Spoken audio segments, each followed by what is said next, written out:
साईं राम। सभी साईं भक्तों के चरणों में कोटि कोटि वंदन।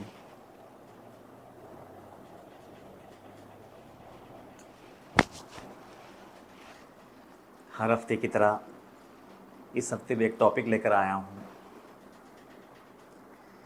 ये एक सवाल कई लोगों को होता है कि शिरडी के साईं मंदिर में हर दिन लाखों की भीड़ क्यों उमड़ती है। कुछ लोगों को वो भीड़ खलती हैं, तो साईं के भक्तों के लिए तो वो हर दिन एक उत्सव है। लेकिन ये सवाल मैक्सिमम लोगों को है कि ऐसा क्या है शिरडी में, ऐसा क्या है साईं बाबा में, जो आए दिन हर दिन लाखों की भीड़ उमड़ती हैं। तो आज ये टॉपिक को लेकर के आपके सामने प्रस्तुत हुआ हूँ। उम्मीद करता हूँ ये टॉपिक भी आपके दिलो दिमाग में हमेशा के लिए बस जाएगा। तो शिरडी के साईं मंदिर में लाखों की भीड़ क्यों उमड़ती है, इसके कई कारण हैं। उसमें से मैंने कुछ कारणों को आपके सामने आज प्रस्तुत करने का निश्चय किया है। उसमें से पहला कारण है, सबसे पहले तो साईं बाबा अपने भक्तों को स्वयं चुनते हैं। कोई भी भक्त अपनी सत्ता से, अपनी मर्जी से शिरडी के पावन भूमि पे कदम नहीं रख पाता। और ये स्वयं साई वाणी है कि मैं अपने भक्तों को स्वयं चुनता हूँ। जैसे चिड़िए के पैर में धागा बांध करके उसे खींचा जाता है, वैसे मैं अपने हर भक्त को, जो भी शिरडी आता है वो स्वयं नहीं आता है, बल्कि मैं स्वयं अपने भक्त को चुनता हूँ, अपने भक्त को अपनी तरफ खींचता हूँ और उसको नास्तिक से आस्तिक बनाता हूँ। तो ये बहुत बड़ा वजह है कि शिरडी तक, मतलब उन्होंने ये बात साफ कर दिया है कि अगर मेरे पास आज लाखों लोग आ रहे हैं आए दिन, तो उन लाखों लोगों को खींचने वाला मैं स्वयं हूँ, क्योंकि उनकी वाणी निरर्थक नहीं हो सकती है। और सबसे बड़ी बात, वो अपने भक्तों को चुनते हैं, मतलब क्या करते हैं। दो कारण है उसका। सबसे पहले, वो अगर किसी मुसीबत में हो, उनको बाबा का नाम व निशान तक नहीं पता, वो अपनी गम में, अपनी परेशानी में चूर है, और ऐसे समय में बाबा उनके जीवन में एंटर करते हैं और उनको उस परेशानी से उभारते हैं। या फिर किसी को कोई तीव्र कामना है तो वो कामना की पूर्ति करते हैं और उस तरह से उनका प्रेजेंस का एहसास कराते हैं उनके जीवन में प्रवेश करके, और उसके बाद उसको शिरडी के तरफ रुख करने पे मजबूर करते हैं। ये बाबा की सबसे बड़ी करुणा है कि वो अपने बंदों को, वो अपने भक्तों को स्वयं चुनते हैं। कोई भी भक्त खुद होकर के शिरडी के पावन भूमि पे कदम नहीं रख पाता। कोई प्रोपागेंडा नहीं होता है कि कुछ लोगों ने बाबा की तारीफ कर दी, कुछ लोगों को तैयार किया और इस तरह से शिरडी की तरफ लोग खींचे जाते हैं। ऐसा नहीं है। एक एक भक्त के जीवन में बाबा स्वयं प्रवेश करते हैं और वो भक्त को उस क्षण तक, साईं बाबा जैसे कोई, शिरडी जैसा कोई शहर है इंडिया में, महाराष्ट्र में, ये पता तक नहीं होता कई लोगों को, और उनके जीवन में बाबा प्रवेश कर जाते हैं। उनको अता पता तक नहीं होता है कि बाबा जैसी कोई विभूति भी है इस संसार में। ऐसे लोगों के जीवन में भी बाबा स्वयं प्रवेश करते हैं, उनको परेशानियों से पहले निकालते हैं, उनकी कोई कामना की पूर्ति करते हैं और फिर उनको शिरडी की तरफ रुख करने पे मजबूर करते हैं। उनको चिड़िए के पैर में जैसे धागा बांध करके उसे खींचा जाता है अपनी ओर, वैसा बाबा हर एक बंदे को, हर एक भक्त को अपनी तरफ खींचते हैं और इस तरह से हर दिन लाखों की भीड़ उमड़ती है। साईं सच्चरित्र के 29वें अध्याय में तो यहाँ तक आता है कि बाबा जब हयात में थे तो कई भक्तों को आए दिन पैसे बांटते थे। उस ज़माने में 19th सेंचुरी के शुरुआती दौर में, या लेट 18th सेंचुरी के 1870, 1880, 1890, उस दौरान बाबा उस ज़माने में एक एक भक्त को कभी 5 रुपया, 10 रुपया, 50 रुपया हर दिन देते थे। और मुक्त हस्त से पैसे बांटते थे, उनकी गरीबी दूर करते थे, उनके जीवन में खुशहाली लाते थे। तो पहले तो इस तरह से उनकी परेशानियों को हरते थे, उनकी कामनाओं की पूर्ति करते थे, उनकी मुफलिसी को, उनकी गरीबी को दूर करते थे। और एक बार वो काम करने के बाद ऑटोमेटिकली उनकी आस्था बाबा के प्रति दृढ़ हो जाती थी।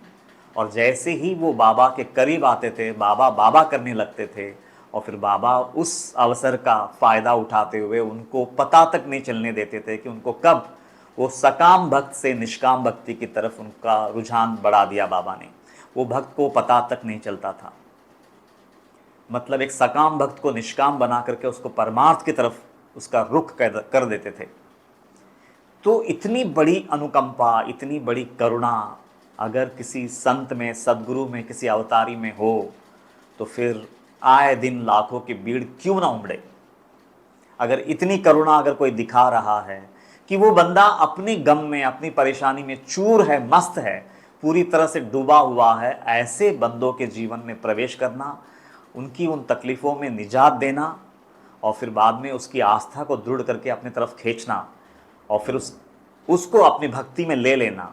नो डाउट, जैसे भगवद गीता कहती है कि 4 तरह के भक्त होते हैं, आर्त, अर्थार्थी, जिज्ञासु और ज्ञानी भक्त। तो उनमें से आर्त और अर्थार्थी, आर्त यानी वो बंदा जो बहुत परेशानियों में है, तकलीफ़ों में है, पहले उसका तकलीफ़ों को दूर करना। अर्थार्थी यानी किसी कामना से पूरी तरह से ग्रसित है, और ऐसे भक्तों के जीवन में वो कामना की पूर्ति करना। इस तरह से भक्तों को अपनी तरफ खींचते थे। और फिर उसके बाद जैसे ही उनकी भक्ति दृढ़ हो जाती थी, उनको आहिस्ता आहिस्ता आहिस्ता, मैं तो बताया जैसे कि 29 अध्याय में पैसे तक बांटते थे, उनकी गरीबी दूर करते थे। इस तरह से उनके जीवन में प्रवेश करते थे, उनके हृदय में भक्ति का ज्योति जगाते थे।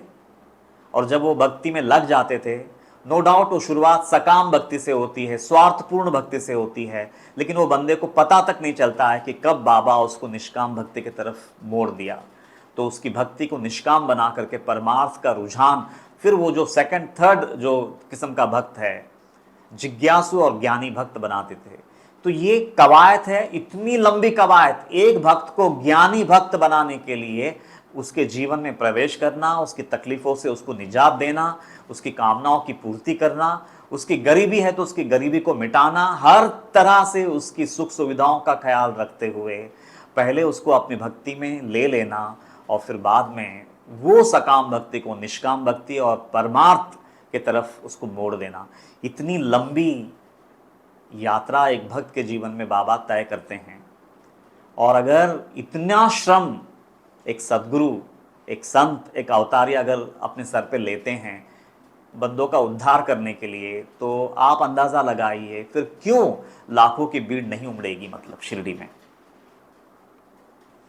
कोई प्रोपागेंडा नहीं कर सकता है, मतलब प्रोपागेंडा के तहत मतलब इतनी भीड़ कोई इकट्ठा नहीं कर सकता, असंभव है।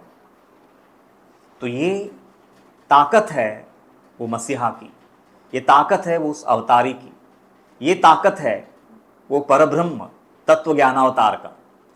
तो इतनी करुणा अगर किसी सच्चे सद्गुरु में आ जाए, तो बाबा ही नहीं, अगर संसार में कोई और भी है सद्गुरु, कोई और भी है अवतारी, अगर इतनी ही करुणा वो बंदे में है, तो वहां पर भी लाखों की करोड़ों की भीड़ उमड़ने लगेगी, इसमें कोई दो राय नहीं है।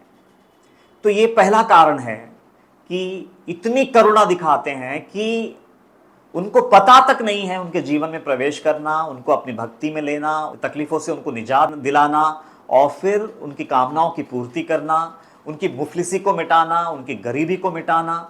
हर तरह से उनके लेवल पे पहले उतरते हैं बाबा, उनकी मन की बात सुनते हैं बाबा, उनके आर्त स्वर को सुनते हैं बाबा, और उनके जीवन में खुशहाली लाते हैं पहले, और इस तरह से उनको अपनी शरण में लेते हैं, और शरण में लेने के बाद उसका परमार्थ का मार्ग सुगम करते हैं। तो इतनी बड़ी कवायद और इतनी लंबी यातनाएं अपने सर पे लेते हैं एक भक्त को सही राह पे ले जाने के लिए, एक भक्त को परमार्थ की तरफ मोड़ने के लिए।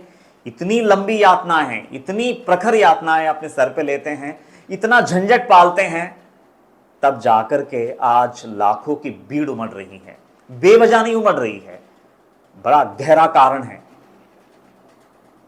इसलिए मैं हमेशा एक बात बोलता हूं, कहीं संत आए, कहीं अवतारिया आए इस संसार में, लेकिन साईं जैसा कोई नहीं। ये कोई बड़ाई करना नहीं है, ये फैक्ट है। जो लोग उस करुणा को जानते हैं वो जानते हैं। तो कई कारणों में से ये प्रमुख कारण था कि बाबा अपने बंदों को, अपने भक्तों को स्वयं चुनते हैं। ये पहला कारण था। अब दूसरा कारण, कि शिरडी के साईं मंदिर में लाखों की भीड़ उमड़ने का दूसरा कारण है कि बाबा का एक सबसे बड़ी खासियत थी कि जिनकी आस्था जहां है वहीं पे उनकी आस्था को दृढ़ करते हैं। बाबा का ऐसा कभी भी नहीं रहा कि एक बंदा मेरे हाथ लग गया कि चलो इसको अपनी झोली में डाल देते हैं। ये घटियापन बाबा के जीवन में कभी भी बाबा ने नहीं किया। जिनकी आस्था जहां है वहीं पे उनकी भक्ति को दृढ़ किया, और ये खासियत सिर्फ बाबा में है। अगर कोई राम का भक्त आता था तो राम में ही उसकी भक्ति को और दृढ़ कर देते थे। कोई शिव भक्त आया तो शिव जी के ही रूप में दर्शन देते थे और उसकी भक्ति शिव जी में ही और दृढ़ कर देते थे। कोई किसी पंथ का, कोई किसी गुरु का शिष्य आ जाता था तो उस गुरु के रूप में ही दर्शन देकर के उनके ही गुरु में उनकी भक्ति को और अनन्य और दृढ़ कर देते थे। ये खासियत थी बाबा की। उन्होंने कभी भी एक बंदा हाथ लग गया है चलो इसको अपनी झोली में डालते हैं, इतना निचला लेवल का कार्य बाबा ने अपने जीवन में कभी नहीं किया। और ये हम सबको सीखना चाहिए। हमारे जीवन में भी अगर कोई दूसरे गुरु का शिष्य आता है तो वहां पे हम अपनी बाबा का तारीफ कभी ना करें, बल्कि उनके गुरु में ही उनकी भक्ति को दृढ़ करने का प्रयास करें। इससे बाबा नाच उठेंगे। इससे बाबा को जितनी संतुष्टि मिलेगी शायद और कोई काम से नहीं मिलेगी। तो ये जो खासियत है बाबा की, ये विशेषता है, और ये कोई साधारण बात नहीं है कि जिनकी आस्था जहां हो वहीं पे उनकी आस्था को और मजबूती दे दो, और दृढ़ता दे दो, और पुख्तापन दे दो, और उनको उनके गुरु से ही, उनके इष्ट से ही मिला दो। क्योंकि बाबा का यह कहना है कि राम जी अपने आप में पूर्ण है, शिव जी अपने आप में पूर्ण है। तुम जिस गुरु के शिष्य हो, अगर वो गुरु में अगर चित्त की शुद्धि भी अगर हुई है तो वो पूर्ण है। हाँ, आजकल लेकिन ढोंगी गुरुओं का बाजार लगा पड़ा है। अब मैं उनकी बात तो नहीं करूंगा, लेकिन मिनिमम लेवल पे अगर चित्त की शुद्धि भी हुई है किसी बंदे में, अगर वो गुरु है तो वो भी पूर्ण ही है, ऐसा मान के ही चलना चाहिए, ऐसा बाबा कहते हैं।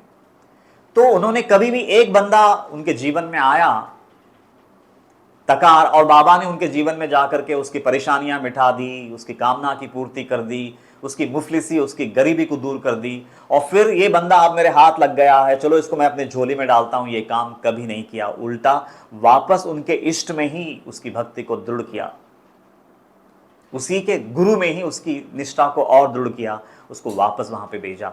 मतलब इतनी विशालता है बाबा में कि उन्होंने कभी भी फर्क नहीं किया खुद में और भगवानों में और संतों में और गुरुओं में, बल्कि बाबा को यह मालूम था कि किसी के प्रति दृढ़ निष्ठा होना कोई साधारण बात नहीं होती है। कई जन्मों के संस्कार लगते हैं, तब जाकर के किसी इष्ट के प्रति किसी भक्त जुड़ता है, किसी गुरु के प्रति कोई शिष्य जुड़ता है। कई जन्मों के संस्कार होते हैं उसके पीछे, और ये बात बाबा अच्छी तरह से जानते थे। इसीलिए उनकी निष्ठा को, उनकी भक्ति को कभी हिलाते नहीं थे, बल्कि उनके गुरु में ही, उनके इष्ट में ही उनकी भक्ति को और दृढ़ कर देते थे। तो इतनी विशालता जिस सदगुरु में हो, जिस अवतारी में हो, फिर वहां पे लाखों की भीड़ क्यों ना उमड़े। तो ये कुछ विशेषता है, मैं बता रहा हूं कि आज लाखों की भीड़ क्यों उमड़ती है शिरडी में। तो ये प्रमुख कारणों में से ये भी एक कारण है कि उन्होंने कभी भी फर्क नहीं किया एक गुरु में दूसरे गुरु में, एक देवी देवता में दूसरे देवी देवता में, नहीं, कभी नहीं किया। बल्कि जिनकी आस्था जहां थी उस आस्था को और मजबूती दे दी। इसका ज्वलंत मैं कुछ लीलाएं लेता हूं साईं सच्चरित्र से। सबसे पहले एक लीला आती है अध्याय 38। नाना साहब चांदोरकर एक बार अपने पत्नी के बहन के हस्बैंड, साडू जिसको कहते हैं हम, उनको लेकर के शिरडी जा रहे होते हैं। ये अध्याय 38 में ये लीला आती है। शिरडी जा रहे होते हैं, उनके साडू का जो श्रद्धा स्थान होता है वो दत्तात्रेय में उनकी बहुत अनन्य भक्ति होती है। तो रास्ते में जाते समय कोपरगांव से गुजर के उनको शिरडी जाना होता है। तो कोपरगांव में गोदावरी नदी के तट पर दत्तात्रेय का मंदिर होता है। क्योंकि वो दत्त उपासक होते हैं, बिनीवले उनका साडू, वो बोलते हैं कि चलो पहले मेरा इष्ट दैवत जो है वो दत्तात्रेय है, तो पहले दत्त का दर्शन करते हैं, फिर आपके गुरु शिरडी जाते हैं, साईं बाबा से मिलते हैं। तो चांदुरकर जो बाबा के अंतरंग भक्तों में से एक है, उनकी उस प्रार्थना को नहीं सुनते हैं। वो बोलते हैं तुम्हारा दत्तात्रेय का कहीं भागा नहीं जा रहा है, वापसी में हम लोग आपके दत्तात्रेय का दर्शन करते हैं, अभी चलो पहले देरी हो रही है, पहले शिरडी चलते हैं।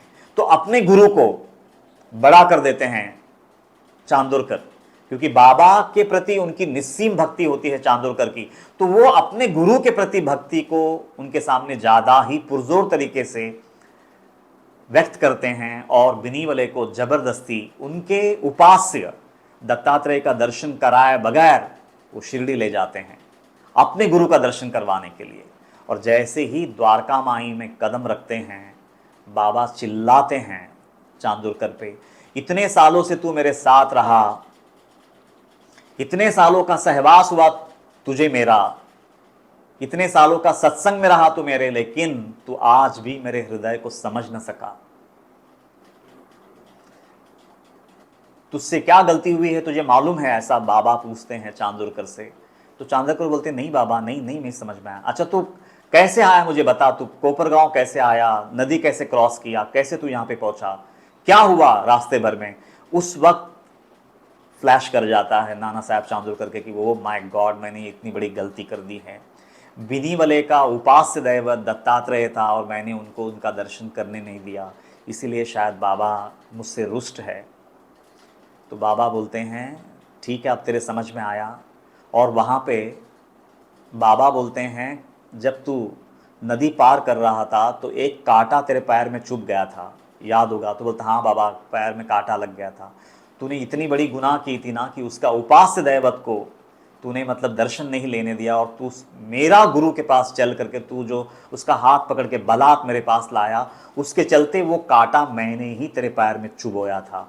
कि आज के बाद जीवन भर याद रखना कि किसी का उपास्य, किसी का इष्ट अगर कहीं और है तो पहले उसको तवज्जो देना, बाद में अपना गुरु का तुनतुना बजाना। तो ये बाबा ने बहुत ही स्पष्ट किया है। तो इतनी विशालता कोई गुरु में कोई दिखा दे, फिर हम बोलेंगे कि क्या बात है। अगर इतनी विशालता कोई और गुरु में आ जाए तो वहां पर भी लाखों की भीड़ उमड़ पड़ेगी। तो ये जो जिनकी आस्था जहां है वहीं पे उनको स्थित कर देना, दृढ़ कर देना, ये कोई साधारण बात नहीं है। ऐसा अन्य कहीं जगहों पे ऐसी लीलाएं नहीं सुनने को मिलती हैं। आप भले ही अपने जीवन में न जाने कितने संतों से जुड़े होंगे, कितने सद्गुरुओं से जुड़े होंगे, लेकिन ऐसा अनुभव देना और उनकी आस्था को उन्हीं में दृढ़ करना, ये विशालता बाबा में थी। आज उतनी विशालता के वजह से ही, उतनी करुणा के वजह से ही आज शिरडी के समाधि मंदिर में लाखों की भीड़ उमड़ती है हर दिन। और एक कहानी बताता हूं,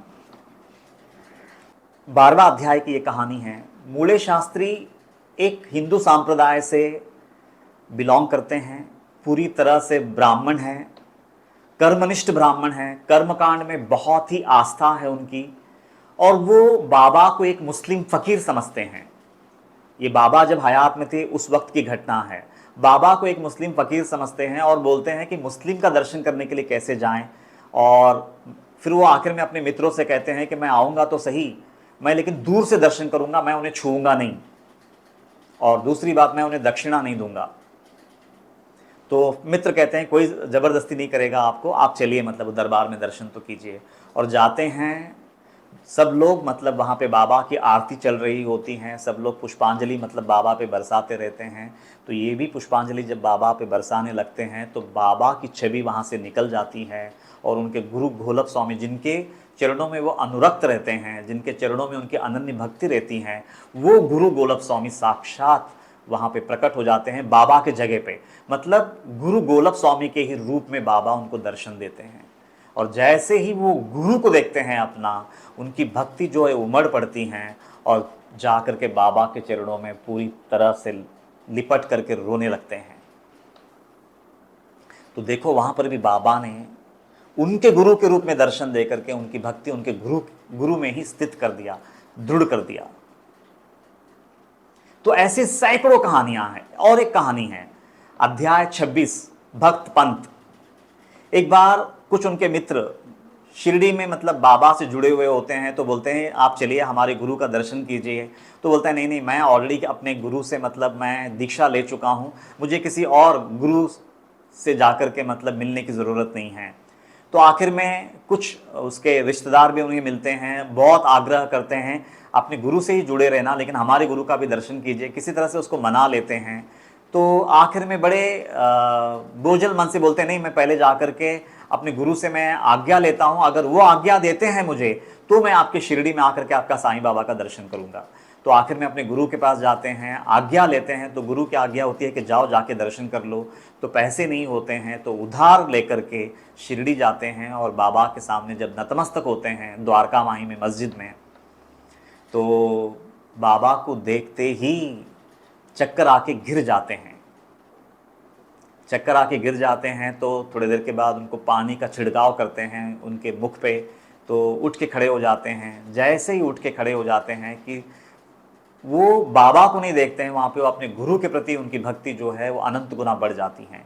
तो बाबा वो जो चक्कर आके गिरते हैं उस एक पल में, वो चक्कर आके गिरने में ही उनकी अहंकार जो है वो पूरी तरह से शून्य हो जाता है उस क्षण में। और वो अहंकार शून्य होने का फायदा उठा करके बाबा उस अवस्था में उसके गुरु भक्ति को पूरी तरह से दृढ़ कर देते हैं। और जब वो उठ जाते हैं तो अपनी गुरु भक्ति लेकर के उठते हैं। तो बाबा बोलते हैं चाहे दुनिया में कहीं भी जाना, लेकिन अपनी तकिया छोड़ना नहीं। मतलब अपना गुरु का आश्रय स्थान जो है उसको छोड़ना नहीं। अपने गुरु के प्रति अनन्य भक्ति रखते हुए भले संसार में किसी और संत का, किसी और महात्मा का डेफिनेटली मतलब दर्शन करना, उनकी सेवा भी करना, लेकिन अपना तकिया छोड़ना नहीं, अपना आश्रय स्थान छोड़ना नहीं।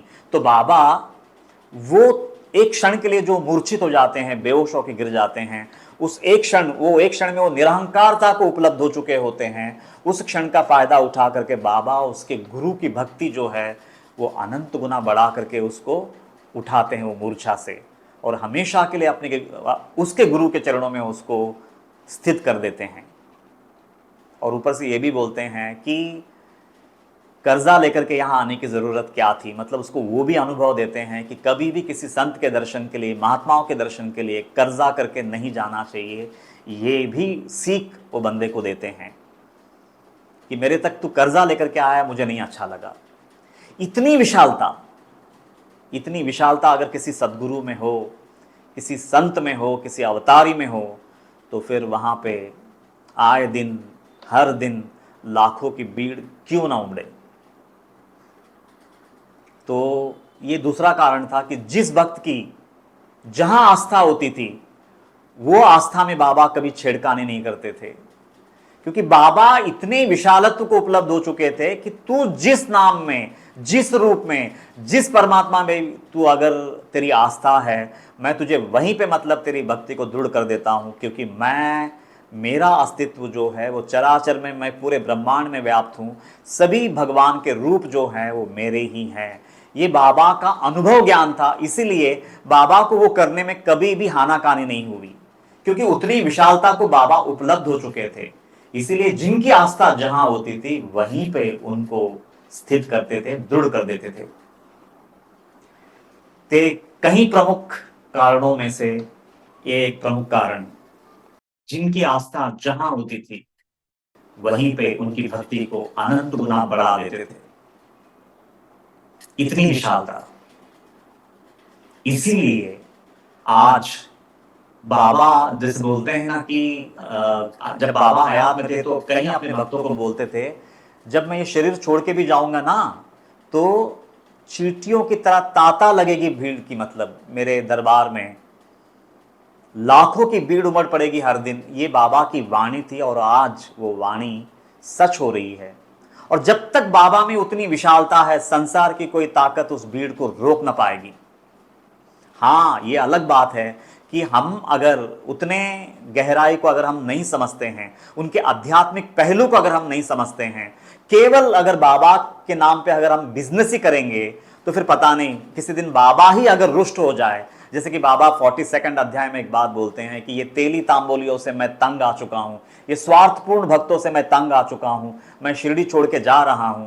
तो वो वचन को भी याद रखना चाहिए। अगर हमारा स्वार्थ अगर हद से ज्यादा बढ़ जाए, तो क्या पता किसी दिन अगर बाबा ही रुष्ट हो गए, बाबा ही नाराज होकर के अगर निकल गए, तो उस दिन भीड़ कम हो सकती है। वरना अगर वो नाराज नहीं होते हैं, अगर हमारी इन स्वार्थपूर्ण भावनाओं को अगर वो झेलते जाते हैं, तो दुनिया की कोई ताकत इस भीड़ को रोक ना पाएगी।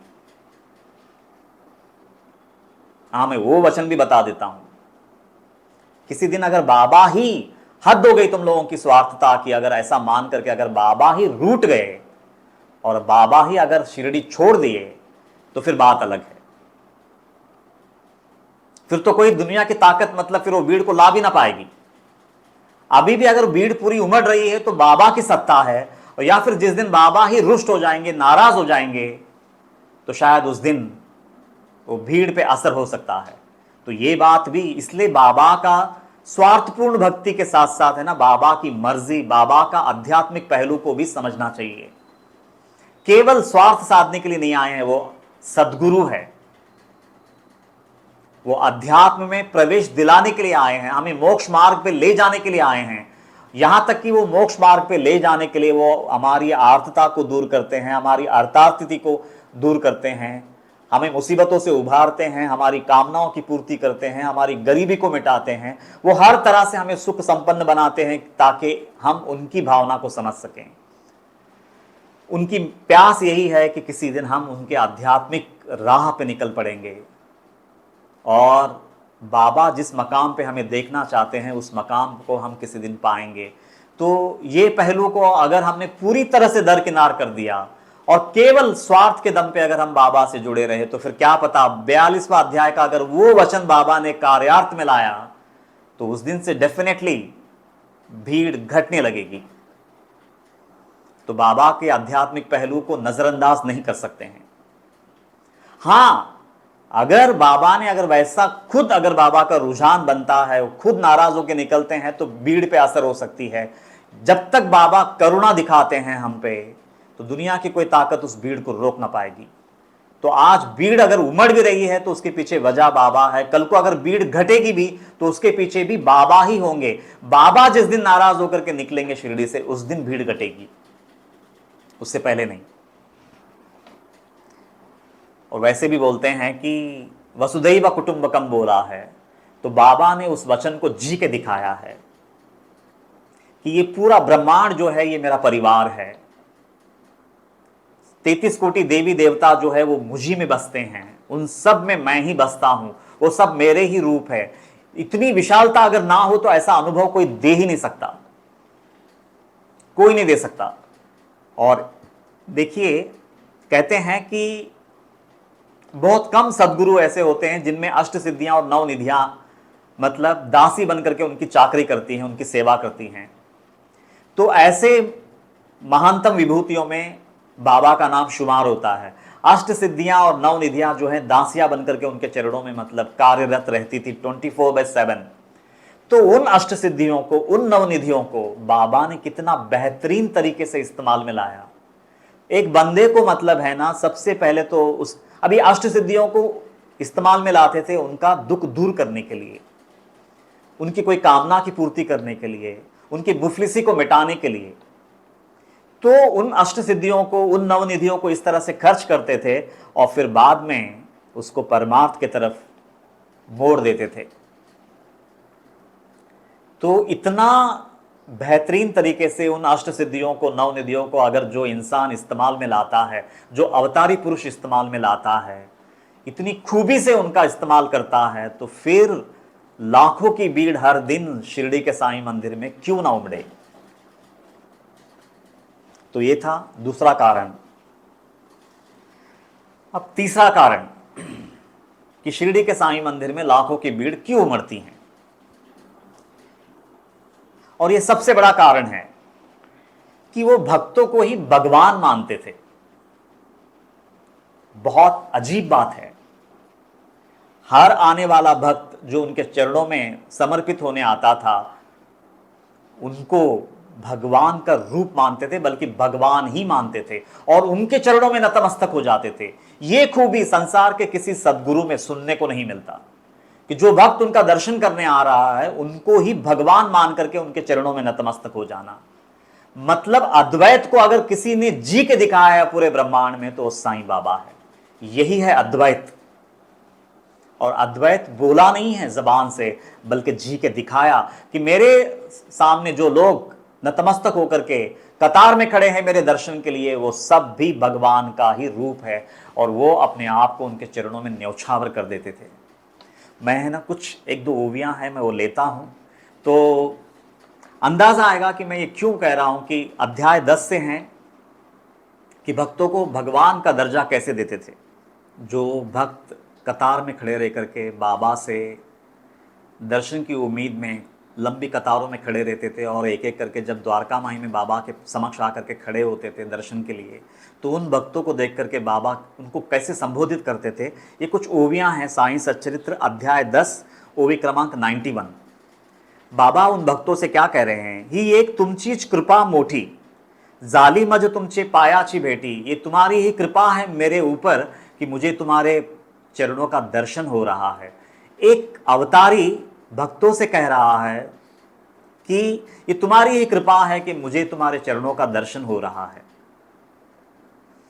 कीड़ामी तुमचे विष्टे पोटी धन्य में सृष्टि तेणेनी। और बोलते हैं मैं तुम्हारे मलमूत्र के अंदर का एक कीड़ा ही हूं और इसीलिए मैं अपना जीवन को धन्य मानता हूं। क्या वाणी है ये, किस लेवल की नम्रता है ये, किस लेवल की शालीनता है ये, इसकी कोई सीमा है। एक भगवान अपने भक्तों से कह रहा है कि ये तुम्हारी ही कृपा है कि मुझे तुम्हारे चरणों का दर्शन हो रहा है। अगर मैं तुम्हारे मलमूत्र के अंदर का कीट बन करके भी अगर मेरा अस्तित्व परमात्मा रखता है तो मैं अपने आप को धन्य मानता हूं। ये वचन कौन कह सकता है? ऐसी कौन सी आध्यात्मिक खजाना बाबा के हाथ लग गई है जिसके तहत उनके मुख से ऐसे वचन निकलते हैं और ये भाव प्रकट करते हैं एक अवतारी अपने भक्तों के लिए। और आगे बोलते हैं काय बाबांची ही लीनता। क्या ये बाबा की लीनता है? नम्रपणाची ही हौस चित्ता। और ये जो नम्रपणा की जो सीमा है ये किस लेवल की सीमा है? का ही उच्च निरभिमानता। और ये कितनी ऊंची किस्म की निरभिमानता है। शालीनता ही तैसीच। और उतनी ही शालीनता भी है उन वचनों में। तो ये बाबा का वचन मैंने सुना था उनके मुख से, मैंने वैसा का वैसा ही रख दिया। और यदि मैंने आज ये वचन आप लोगों के सामने रखा है, इसके वजह से अगर मेरे सर पे कोई बड़ा पाप भी चढ़ जाता है तो मैं वो पाप का भागीदार बनने के लिए तैयार हूँ। लेकिन मैं बाबा का ये शालीनता भरा ये जो वाक्य था ये मैंने आपके सामने प्रस्तुत किया। और उसके चलते मेरे सर पे अगर पाप चढ़ जाता है और अगर मुझे रौ रौ नरक भी मिलता है तो मैं वो नरक भोगने के लिए तैयार हूँ, ऐसा हेमाड़ पंत बोलते हैं। तो मैं तुम्हारे मलमूत्र का कीड़ा बनकर के भी अगर मेरा अस्तित्व रखता है मालिक इस संसार में तो मैं अपने आप को धन्य मानता हूं। मतलब ये ब्रह्मांड को, ये सृष्टि को कितना पूर्ण मानते हैं बाबा। क्योंकि वो जो एक श्लोक है पूर्णमदः पूर्णमिदं पूर्णात् पूर्णमुदच्यते पूर्णस्य पूर्णमादाय पूर्णमेवावशिष्यते। पूर्ण से ही ये पूर्ण बना है। इंसान के गर्भ से इंसान ही जन्म लेता है, जानवर के गर्भ से जानवर ही जन्म लेता है। परमात्मा के गर्भ से अगर ये सृष्टि का निर्माण हुआ है तो जैसे परमात्मा पूर्ण है वैसे ही ये सृष्टि भी पूर्ण है और यहाँ का हर बंदे में वो परमात्मा है। ये एहसास के साथ ये बात बोला गया है कि मेरे सामने जो लोग मतलब भक्त बनकर के खड़े हैं हकीकत में वो परमात्मा का ही रूप है। उतना अद्वैत को बाबा 24/7 देखते थे और तब जाकर के ये वचन बोला है कि तुम्हारे मलमूत्र का कीड़ा बनकर के भी अगर मालिक मुझे तेरे इस कायनात में अगर कोई एक छोटी सी जगह देता है, एक अस्तित्व देता है, तब भी मैं तेरा शुक्रिया अदा ही करूंगा। तेरा ये सृष्टि उतना पूर्ण है, तेरा ये सृष्टि उतना आनंदमय है, तेरी ये सृष्टि उतना शांतिमय है, तेरी ये सृष्टि उतना पूर्ण है, मतलब इसमें कोई दोष नहीं है। अगर दोष दिखते हैं तो मेरी चित्त की अशुद्धि है, वरना तेरी ये सृष्टि पूर्ण है। मैं जिस दिन अपने आप को शुद्ध कर लूंगा तो मुझे ये पूर्ण ही दिखाई देगी, और उतना पूर्णता देखने के बाद फिर ये वचन अपने आप अंदर से निकलेगा कि हे मालिक, तेरी ये सृष्टि इतनी पूर्ण है, इतनी विशाल है, इतना पवित्र है, इतना आनंदमय है कि इस सृष्टि में अगर तू मेरे को मलमूत्र का कीड़ा बना करके भी अगर मेरा अस्तित्व रखता है तो मैं धन्य मानता हूं। मतलब कि तेरी सृष्टि में तूने मुझे जगह तो दिया, अस्तित्व तो दिया, भले ही मलमूत्र का कीड़ा ही क्यों ना हो, लेकिन तेरी सृष्टि पूर्ण है, ये बोलने का तरीका है। क्या लाइंस है! ऐसा कौन सा अवतार ने मतलब ऐसे वचन बोले होंगे? अगर इतनी विशालता अगर किसी अवतारी में है, अगर इतनी विशालता अगर किसी सदगुरु में है, फिर मैं बोलूंगा तो ऐसे सदगुरु के दरबार में आए दिन, हर दिन लाखों की भीड़ क्यों ना उमड़े। अभी ये था तीसरा कारण। अब एक चौथा और आखिरी कारण। जीवन भर उन्होंने मतलब एक वचन कहा, सबका मालिक एक है। इतनी विशालता कि सभी धर्मों को एक निगाह से देखते थे। कट्टरता को कभी भी उन्होंने पनपने नहीं दिया। देखिए, कट्टरता हर धर्म में है, कोई एक धर्म में नहीं है कट्टरता। हर धर्म में कट्टरतावादी लोग हैं। कोई भी धर्म हो, संसार का कोई भी धर्म हो, उस धर्म में विशालता से भरे हुए लोग भी होते हैं और कट्टरता से भरे हुए लोग भी होते हैं, और ये हर धर्म में होते हैं। लेकिन बाबा ने कभी कट्टरता को मतलब अपने जीवन में पनपने नहीं दिया, और वही सीख उन्होंने दुनिया को भी दिया। वैसे भी कबीर जी बोलते हैं, कबीरा कुआं एक है, पानी भरे अनेक, बर्तन सभी के न्यारे भले, पानी सब में एक, बेहतरीन दुआ है। धर्म के नाम पे जब भी अगर मन में कोई कटुता आ जाए, कट्टरता आ जाए, तो कबीर जी का ये दोहा रग रग में बस जाना चाहिए। कबीरा कुआं एक है। कुआं तो एक ही है, उसी कुएं का पानी हर किसी को पीना है आध्यात्मिक जगत में, वो किसी भी धर्म का हो, क्योंकि वो आत्म वस्तु जो है वो एक ही पानी है, वो एक ही कुएं का पानी है। वो इस्लाम के लिए अलग नहीं है, हिंदुओं के लिए अलग नहीं है, क्रिश्चियंस के लिए अलग नहीं है, किसी और धर्मावलंबी के लिए अलग नहीं है। आत्मा का खजाना तो एक ही है। उसी आत्मा को कोई अल्लाह कह रहा है, उसी आत्मज्ञान को कोई जीसस कह रहा है, उसी आत्मज्ञान को हम परब्रह्म कहते हैं। तो आत्म वस्तु एक ही है, बस अलग अलग नामों से उसे पुकारा जाता है। तो नाम अलग अलग होने की वजह से भ्रम में मत पड़ जाना और कट्टरता की तरफ मत निकलना। और हर धर्म का कट्टरवादी इंसान को ऐसा लगता है कि हमारा धर्म श्रेष्ठ है औरों का धर्म कनिष्ठ है। लेकिन मैं एक बात बता दूं, हर धर्म में कुछ गलत लोग होते हैं, हर धर्म में कुछ कट्टरवादी लोग होते हैं, लेकिन उसकी वजह से पूरा धर्म गलत नहीं हो सकता। अगर हमारी निगाहें साफ है, हम केवल अगर अच्छाई को ही देख सकें, तो कट्टरता जैसी कोई चीज ये संसार में टिक ही नहीं सकती है। और बाबा ने वही चीज को प्रमोट किया, सबका मालिक एक है करके, इतनी विशालता। और उन्होंने कभी भी धर्मांतरण नहीं करवाया। ये धर्मांतरण की बीमारी किसको होती है? जिसको ये बीमारी होती है कि सिर्फ हमारा और हमारा धर्म ही श्रेष्ठ है। ऐसी बीमारी जिसको होती है वो कट्टरता की तरफ जाता है, और वो बंदे को ये भी एहसास नहीं है कि धर्म के प्रति जो मेरी कट्टरता है वो भी एक बहुत बड़ी दीवार है।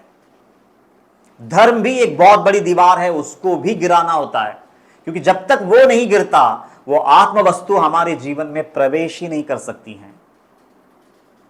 लेकिन ये कट्टरवादी लोग ये बात को कभी समझ नहीं पाते हैं कि धर्म भी एक दीवार है, आखिर में उसको भी गिराना पड़ता है। सर्वधर्मान परित्यज्य बोला है, मामेकम शरणम व्रजा। तो नो डाउट वो श्लोक का अर्थ अलग भी है, लेकिन उसका यह अर्थ भी निकलता है कि धर्म की दीवार को भी गिरा दो। धर्म की दीवार भी अध्यात्म जगत में एक बहुत बड़ा रोड़ा है, एक विघ्न है। लेकिन इंसान उसके बारे में सोचता ही नहीं है। वो धर्म की दीवार को गिराता नहीं, बल्कि उसको और मजबूती दे करके उसको और ऊंचाई पे ले जाता है, वो दीवार को और बढ़ाता है। लेकिन वो कट्टरता है, ये चीज भी मुझे वो परम अवस्था को उपलब्ध होने में मतलब विघ्न बाधा का काम करेगी, यह एहसास नहीं है। ये भी एक रोड़ा है, ये भी एक विघ्न है, ये भी एक दीवार है, ये बेचारे नहीं जानते हैं। लेकिन बाबा ने सबका मालिक एक है बोल करके ये समझाने का प्रयास किया है कि कट्टरता को अपने जीवन में कभी मत पनपने देना। कई लोग मुझसे बोलते हैं कि फिर जो लोग मतलब धर्म के नाम पे इतना फसाद करते हैं, फिर उनका क्या करें? तो उसके लिए जो हमारा लॉ एंड ऑर्डर है, जो हमारा व्यवस्था है, उसको हम ज्यादा मजबूत कर सकते हैं। ऐसे लोगों पे और कठिनाई से शिकंजा कर सकते हैं, लेकिन वो कट्टरता धर्म में नहीं आनी चाहिए। व्यवस्था को और मजबूत कर दीजिए ताकि ऐसे फसाद कोई भी धर्मावलंबी कर ना सके। लेकिन वो चीज धर्म में नहीं आनी चाहिए, धर्म में कट्टरता नहीं आनी चाहिए। और ये सीख पुरजोर तरीके से बाबा ने संसार को दिया, सबका मालिक एक है। लेकिन अगर कोई फसाद करता भी है तो हमारी व्यवस्था, लॉ एंड ऑर्डर इतनी सख्त होनी चाहिए कि लोगों का दिल दहल उठे कि ऐसा कार्य करने से पहले 50,000 बार सोचने पे मजबूर हो। लेकिन धर्म में कट्टरता नहीं आनी चाहिए।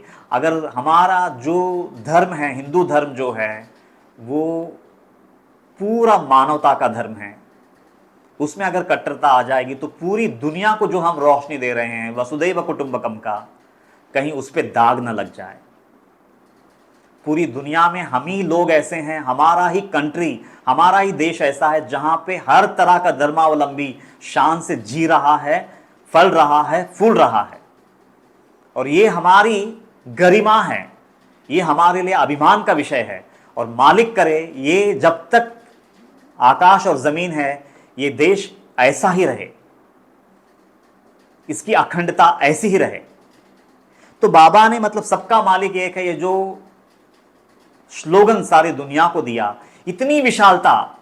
कभी भी उन्होंने अगर समझो कोई दूसरा धर्मावलंबी भी अगर बाबा के पास आया, कोई मदद मांगा तो किया, उसकी कामना की पूर्ति भी की, लेकिन उसको उठा करके अपने झोली में नहीं डाल लिया, बल्कि वापस उसी के धर्म में उसको भेज दिया और वहीं पे उसकी मजबूती दी, उसी धर्म में उसको फिर से स्थापित कर दिया। तो इतनी विशालता, इतनी करुणा, इतनी शालीनता, इतनी नम्रता जिस सदगुरु में हो, वो सदगुरु के दरबार में आए दिन हर दिन लाखों की भीड़ क्यों नहीं उमड़ेगी? ऐसे तो और कहीं सैकड़ों रीजंस हैं, लेकिन मैंने उसमें से प्रमुख 4 कारण बताया है। मैं उम्मीद करता हूं कि इतनी विशालता जिस अवतार में हो, बाबा ने जो बोला, जैसे कहते हैं ना कि आप फूल बनकर के खिल जाइए, भ्रमर अपने आप दौड़ आएंगे, आप मिठास का पर्वत बन जाइए, चींटियों का जो झुंड है वो अपने आप वो पहाड़ की तरफ आकर्षित हो जाएगी। तो बाबा वो मिठास का पर्वत है, बाबा वो पराग से भरा हुआ पुष्प है जहाँ पे अनगिनत भंवरे आए दिन मंडराते रहते हैं। तो वैसे ही अगर संसार में इतनी विशालता, इतनी करुणा, इतनी नम्रता अगर किसी अवतार में आ जाए तो वो दरबार भी लाखों लोगों से भर जाएगी। आखिर में मुझे ये बोल करके ये टॉक को मुझे ख़त्म करना है। तो ये कॉपीराइट सिर्फ साईं बाबा का नहीं है, उतनी ही विशालता, उतनी ही नम्रता, उतनी ही शालीनता, उतना ही बिछने का हुनर अगर किसी भी बंदे में आ जाता है तो वो बंदे के पास भी बाबा जितनी ही भीड़ उमड़ने लगेगी। ये इसमें कोई दो राय नहीं है। मैं उम्मीद करता हूँ ये टॉपिक अच्छे से खुल गया होगा और ये सवाल जो आए दिन लोगों के मन में बसता है कि शिरडी में ऐसा क्या है, वो कोई भगवान नहीं है, 33 कोटि देवी देवताओं में उनका नाम शुमार नहीं होता, तो फिर इतनी भीड़ कैसे उमड़ती है?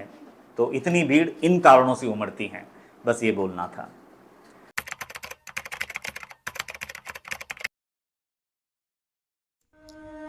मनोहारिणी शापताप निवारिणी अज्ञान नाशिनी मोक्षदायिनी, परम कल्याणकारिणी, सच्चित आनंद प्रदायिनी, अनंत कोटि साई नाथों की जननी, साक्षात साई स्वरूपिणी, ग्रंथराज श्री साई सच्चरित दिव्य ग्रंथ की जय।